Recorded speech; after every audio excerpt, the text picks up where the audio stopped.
join me for a lovely little fireside chat, and I thought I would talk about my trip to Vietnam. It involved buying a motorbike in Ho Chi Minh and driving up to Hanoi. Back in 2017 I was teaching English in Japan, and I was living in a guest house at the time, and I made friends with another girl who was similar age to me, and she was also on a working holiday visa in Japan, and she was my friend Fabienne. So she's French, and in Japan she was teaching French and Spanish, and then we got talking about future travelling adventures, and we said how we both had motorbike licenses and how it would be amazing to explore parts of Southeast Asia on a motorbike, and that's how the Vietnam trip was born. And then we both went our separate ways. I went to New Zealand for 4 months, and I went to Australia for a month, and then I ended up in Vietnam. And then after Fabienne left Japan, she went to South Korea for 3 months, and then she made her way to Vietnam, and that's where we met. So 6 years ago, I remember landing in Ho Chi Minh and just being swamped by the heat, the amount of people, the traffic and the humidity, and making my way to the hostel where Fabienne was. And it was great to see her after, I think, about 6 months apart. She already had a motorbike lined up. She'd, I think, got in touch with a Dutch couple who were selling their motorbike, and they'd just driven down from Hanoi, and Fabienne was able to buy their second-hand 125, and then I think I was able to get my own bike. I think I spent $225 American dollars on a little 125, and I called it Bandit. I can remember once we got sorted, we spent one extra night in the hostel, and we were planning to set out super early the next day, which we did, but unfortunately it took us ages to leave Ho Chi Minh City. All the information on Google Maps wasn't super correct, and then we left via one motorway, but it turns out in Vietnam, where motorbikes are not allowed to go, motorway workers told us to turn around and go back, so we were driving headlong into traffic back into Ho Chi Minh. And then when we got in there, I think we stopped for a drink, because then it was like mid-morning, but then Fabienne's motorbike wouldn't start, and this would be the foreshadowing of ongoing motorbike issues that we'd have throughout the journey. Basically had to go find a mechanic, and out of all my Vietnamese words, that is the only one I remember. And the mechanic in Vietnamese is, I think it's Che Mei, and they replaced the spark plug, the kickstart and the starter switch. So once we get Fabienne's bike started, we head out, and then literally 2 minutes later my bike won't start. So I ended up pushing my bike back to the mechanic, and I think I need a battery. Thankfully quite cheap, so by this point our bikes have had a few things replaced already, and we are able to hit the road and get out, which feels amazing. And as we leave Ho Chi Minh, the roads start to get much quieter, there's less traffic, less cars, and we're able to just cruise along. I think we drive for about a few hours, and we head to a national park, and we check into a little guest house. It's called Green Bamboo Lodge, and I think we were just so relieved to leave the city and arrive in the national park away from all the hustle and bustle. In a lovely tidy room, because we are so tidy. This is £3 a night, or about $4.50. Get our own ensuite.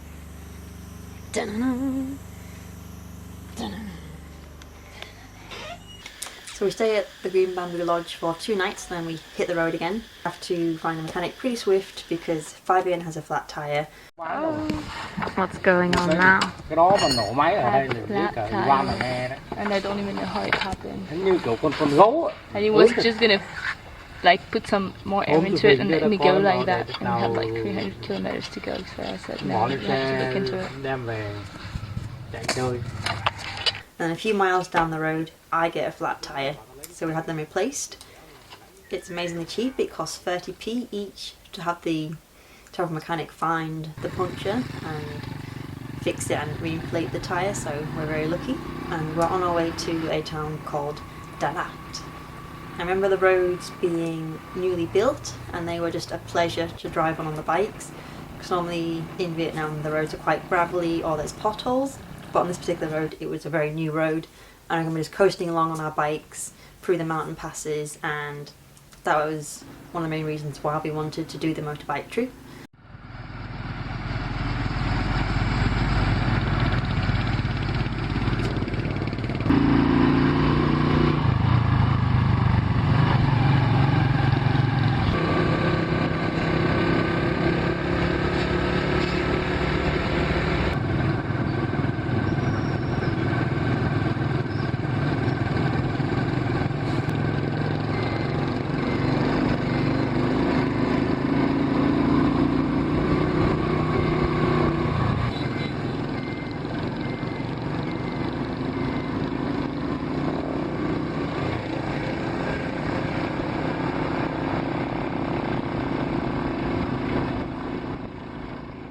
So whilst we were in Dalat, we go to a tourist destination called the Crazy House, which is built by a lady who's an architect, and she had built and designed the entire building. It's still ongoing, but it's quite a unique experience just because the architecture is nothing that you will have ever seen before, and it's very bizarre just to wander around this kind of labyrinth. It goes on forever. After we had enjoyed the house, we left, and I can remember leaving, and then Fabienne's bike wouldn't start, so we had to go to a mechanic. Once her bike was going, it started to rain, so we had to get our waterproofs on. Bike wouldn't start, so we had to go back to the mechanic and ask him to look at my bike. Leaving Dalat, I think we had to head over another mountain pass, and I can remember going around this roundabout and seeing so much gravel and slowing right down, and I signalled to Fabienne, and even though she was going slowly, she went round and I think her back wheel slid out and she came off her bike.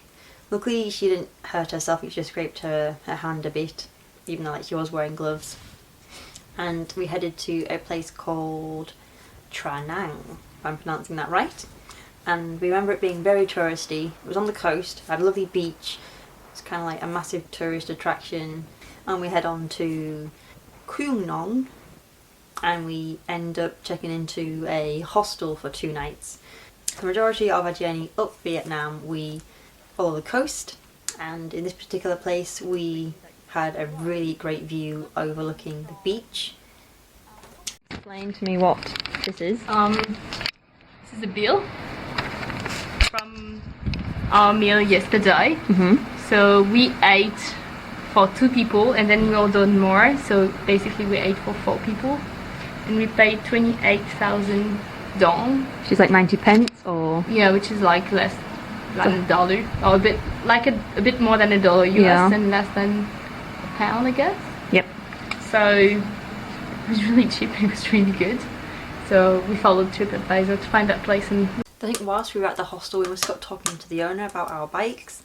I think mine had been leaking oil and I think Fabienne's was playing up, so he took us to his local mechanic, and on my bike they fixed my blinkers, my light and my oil, so it's not leaking anymore. I think on Fabienne's they fixed something else. But I remember at one point whilst in Vietnam we pull over and we go through what's working on our bikes and what's not working, and no way would my bike pass a British MOT, considering my horn wasn't even working, and that's a fail.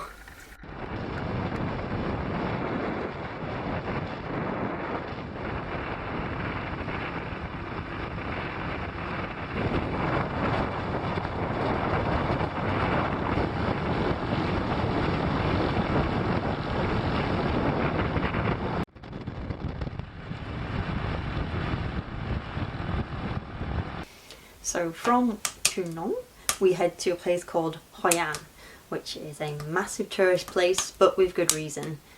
At night time there's a lantern display, and I remember we stayed here for 2 nights just to enjoy the town in the day and also on both evenings. I'd definitely recommend it if you wanted to buy souvenirs, because there's so many shops selling everything that you would like relating to Vietnam.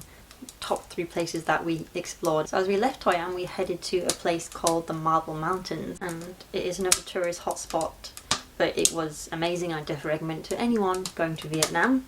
I remember there was so many caves and pagodas, and you paid an entrance fee. Once in you could just explore. From there we went over a mountain pass which involved lots of hairpin turns, but they were great to ride. I remember just going up and up and up and up and up and up, getting to the top, then going all the way back down.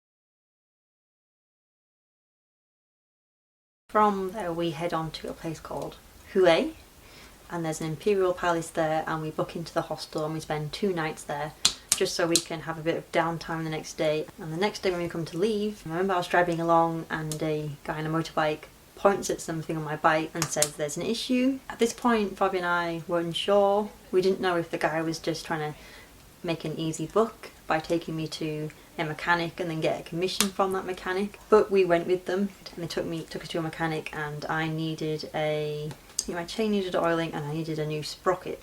So once we got our bikes fixed, we left Hue and we headed into a national park, which was amazing. It kind of, in my journal, I've put that it kind of reminded me of Jurassic Park, like going back in time. And it also reminds me of Ha Long Bay, just about the water.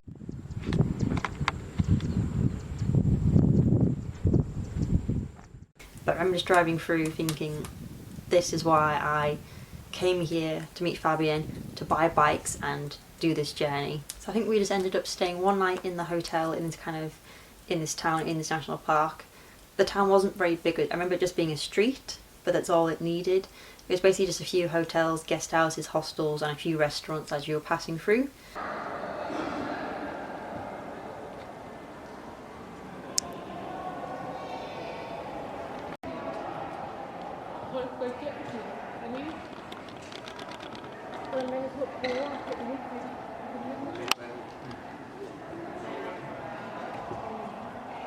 Spent the night and then kept them going, but checking the weather, well, after a couple of days of rain was forecast.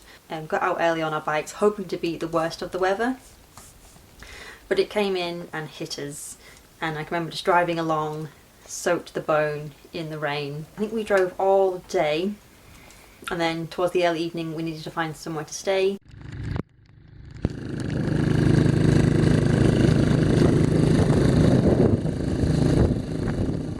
So we go on booking.com and it turns out the nearest place nearby in our budget range was a hotel which was hosting a wedding. So I can remember rocking up there, the receptionist taking one look at us in our kind of soaked clothes, letting us pay for the night and then taking us to like the tallest tower completely away from the wedding, which was live and kicking downstairs in the main hall, and he kind of like shut us up out the way.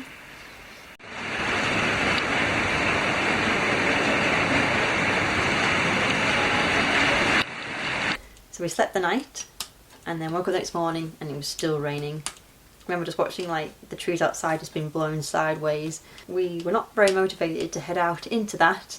Thankfully the rain did subside, and then our day turned out to be quite an interesting one. As we pulled over to find snacks for the day, we get talking to a local lady who speaks really good English, and she clocked us both as being obviously Westerners, and it turns out she's an English teacher. And she asked if we wanted to come back with her and spend the afternoon with her class. And I remember Fabienne and I kind of thought, what the heck, why not? So we went back to her house. She cooked us a traditional Vietnamese meal. Delicious. I think she cooked us scrambled eggs, spring rolls, rice, tomatoes, a soup and greens, and they'd all grown from a garden, and she gave us a huge tour of everything, which was great. Chicken. Oh, you guys have chickens. Yeah, some chicken. But because I meet you Just now? yeah, so we can't secure the chicken to have. Oh no! Yeah, I'm sorry because no time. No, don't kill chicken. It's okay. Okay, it's okay. Really okay. No worries. We don't eat much meat, so it's fine. Like, Very good. Then she hopped on her motorbike and we followed her to a large school in the area, and it was quite surreal. So then when we pulled up, we sat down. She gave us both tea, and then I think lunchtime had just ended and all the kids were going back to their classes. But then they spotted us and we were just surrounded, and people were just shouting very friendly at us, inquiring, what's your name, where are you from, do you have a boyfriend, how old are you, how much do you weigh, do you have family, where are your family, and things like that. It was quite intense, but in a nice way. We were trying to answer as many questions as we could whilst being surrounded on all sides by very curious children. And then lessons started, and then she took us to her class and they took it in turns to ask us questions. I remember they sang and we just basically chatted a bit about ourselves, and hopefully the students learned a bit of English from their interaction with us.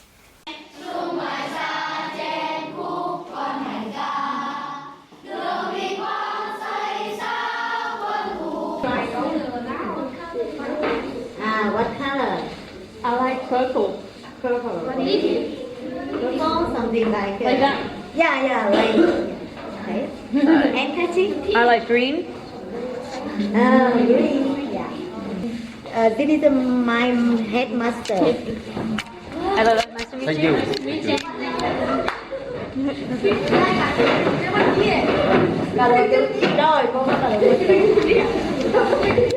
And after that we hit the road after saying a very humble thank you to the being temporary English teachers in Vietnam for the day. So we head to Ninh Binh, I think it's pronounced Minh Binh, where there was National Park and more pagodas. But here we went to a place called an eco village. For this it involves a boat tour, and you hop on the boat, go through a series of kind of not fully enclosed caves, but you're going under a large head of rock and popping out the other side. What are your plans? We're going to Sapa tomorrow. If you go, are you going to go south a bit?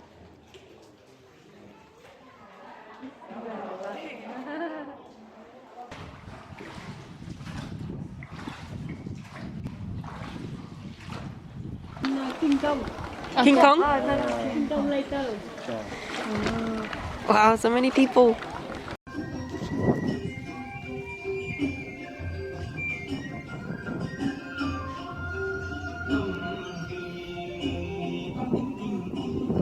And we ended up in kind of like an eco village, and it's also where they filmed King Kong there. And I remember that was a lovely day, just wandering around freely, nice and warm again after the rain had subsided, exploring all the temples and the pagodas, and just wandering around at our leisure, just exploring the national park. And I remember that being a very good day.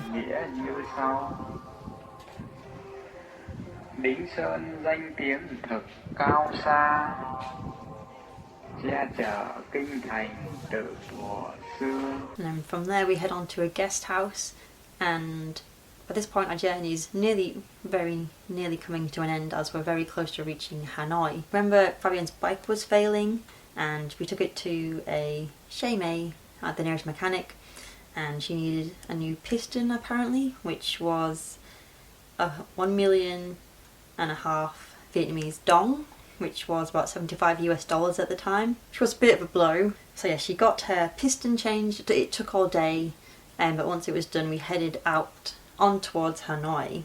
I think it was raining again by this point, and we were on the outskirts of Hanoi, and we checked into a hotel, and it was quite surreal thinking we'd pretty much done what we set out to do. So we're about 40k from Hanoi. How do you feel? 1 hour and a half. I want to hit the top right. That's right. That's how I feel. What about you?